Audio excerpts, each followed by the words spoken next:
ఉన్నది పోయింది, ఉంచుకున్నది పోయింది అన్నటువంటి చందం అయిపోయింది పాపం కొంతమంది తెలుగుదేశం నేతల పని. ఇప్పుడు జనసేనతో పొత్తు కారణంగా కనీసం 25-30 స్థానాలు, భారతీయ జనతా పార్టీతో కారణంగా ఓ 10 దాకా పార్లమెంట్ స్థానాలు కోల్పోవాలి.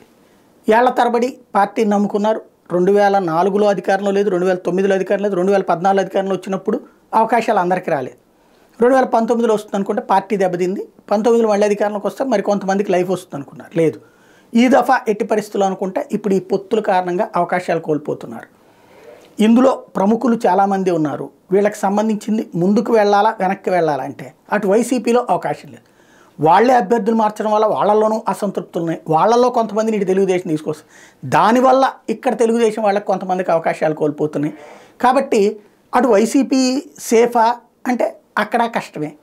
ఇలాంటి పరిస్థితుల్లో తెలుగుదేశం పార్టీకి సంబంధించిన పోనీ ఆల్టర్నేటివ్ అనుకుంటే ఏ బీజేపీని ఆల్టర్నేటివ్ అనుకుందామంటే బీజేపీ జనసేన ఆల్టర్నేటివ్ అనుకుందామంటే వాళ్ళు కూడా ఇటు రావడం వల్లనే ఎదురవుతున్నటువంటి సమస్య కదా.